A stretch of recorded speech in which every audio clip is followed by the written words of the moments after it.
بسم اللہ الرحمن الرحیم۔ ایک دفعہ سلطان صلاح الدین ایوبی رحمۃ اللہ علیہ اپنے کمرے میں آرام فرما رہے تھے، کیونکہ صبح کے وقت سلطان صلاح الدین ایوبی رحمۃ اللہ علیہ بہت لمبے سفر سے لوٹے تھے۔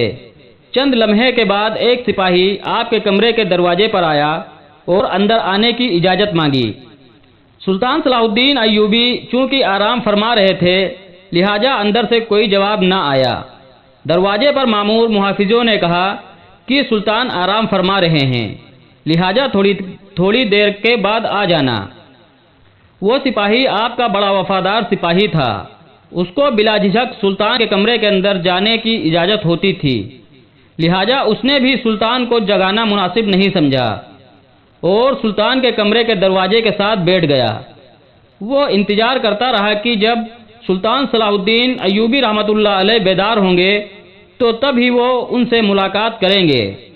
چند لمحے گزرنے کے بعد سلطان صلاح الدین ایوبی رحمۃ اللہ علیہ کی آنکھیں کھلی تو اندر کی حرکت سے معلوم ہو گیا کہ سلطان صلاح الدین ایوبی رحمۃ اللہ علیہ نیند سے بیدار ہو چکے ہیں۔ سپاہی نے اجازت مانگی اور اندر چلا گیا۔ سلطان صلاح الدین ایوبی رحمۃ اللہ علیہ نے سپاہی کو کہا، ایسی کیا خاص بات تھی کہ تم اتنی دیر سے میرے کمرے کے باہر انتظار فرما رہے تھے؟ وہ سپاہی بڑا حیران ہوا کہ سلطان کو کیسے پتہ چلا کہ میں باہر انتظار کر رہا ہوں۔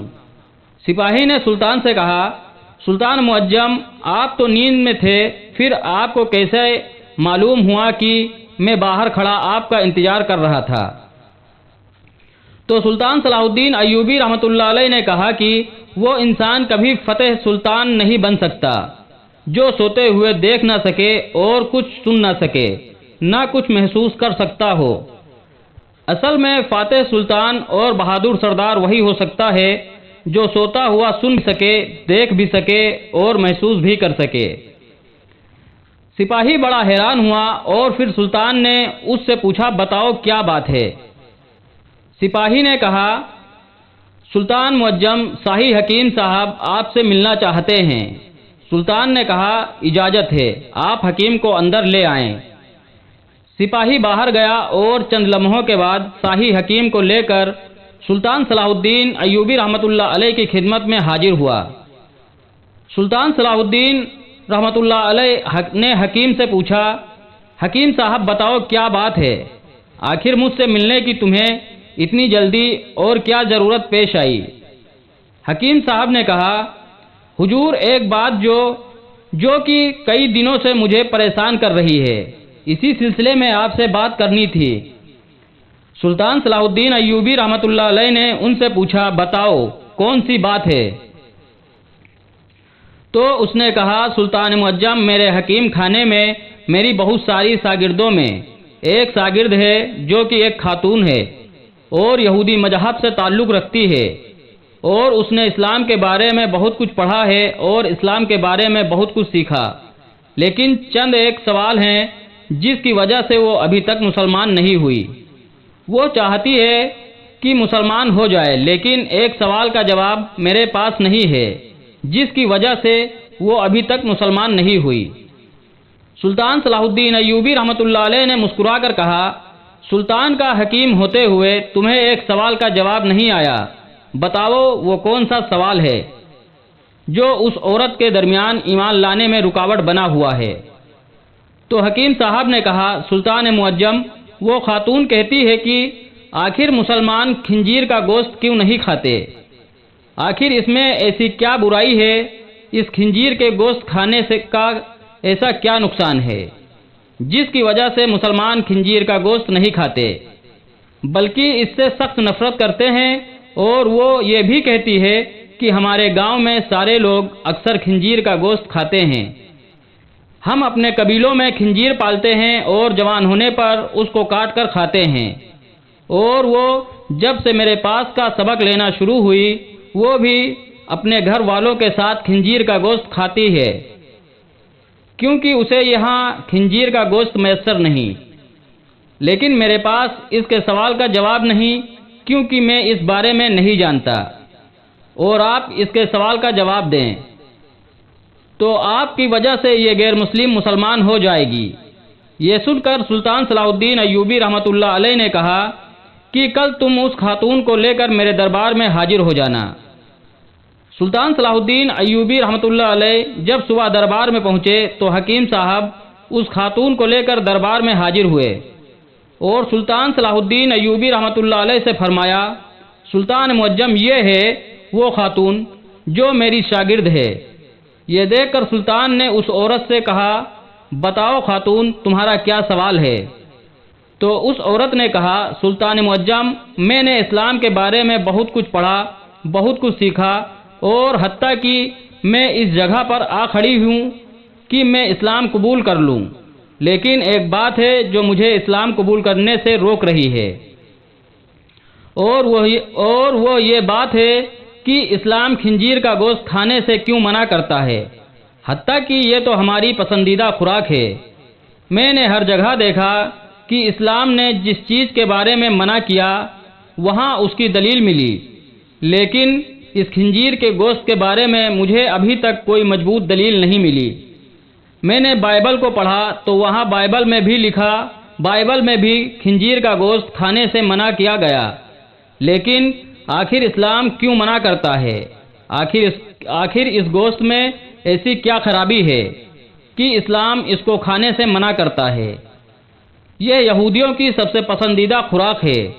یہ سن کر سلطان صلاح الدین ایوبی رحمۃ اللہ علیہ نے کہا کہ اللہ پاک نے قرآن مجید میں 3 جگہ پر خنزیر کا گوشت کھانے پر منع فرمایا ہے۔ پھر آپ نے ان آیات کا ذکر کیا۔ پھر سلطان صلاح الدین ایوبی رحمۃ اللہ علیہ نے اپنے ایک مسیر کو کہا کہ وہ بائبل کی کتاب میرے پاس لے آؤ جو اپنی اصل حالت میں موجود ہے۔ جب بائبل کی کتاب آپ کے سامنے پیش ہوئی تو آپ نے وہی جگہ تلاش کر کے دی جہاں لکھا ہوا تھا کہ خنزیر کا گوشت کھانا منع ہے۔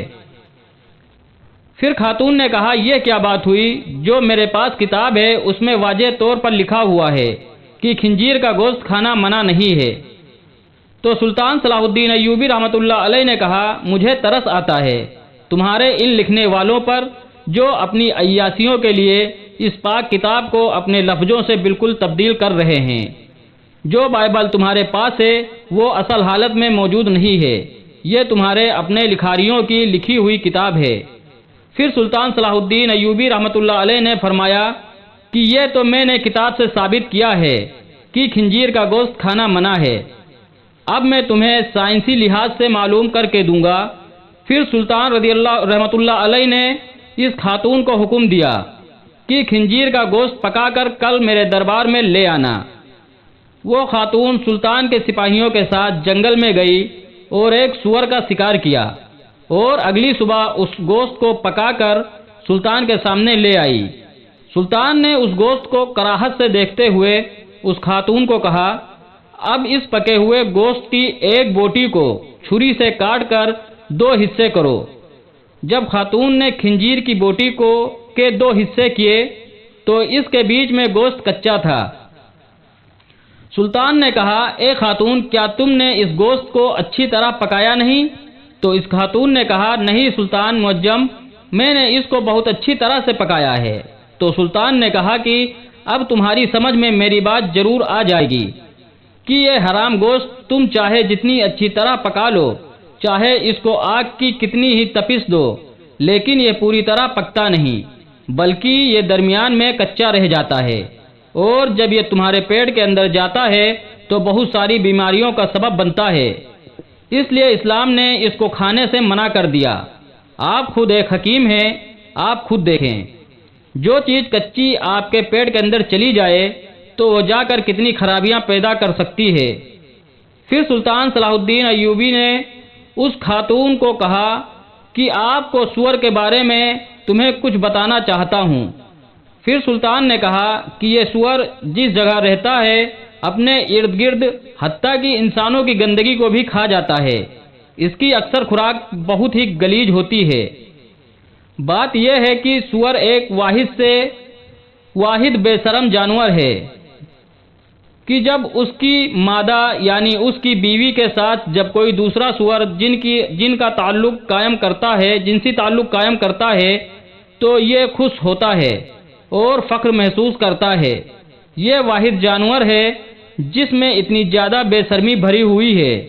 آپ خود دیکھیں کہ ایسے جانور کا گوشت کھائیں گے جس کی بنیاد غلاظتن سے بھری ہوئی ہو تو وہ تمہیں کیا فائدہ دے گا۔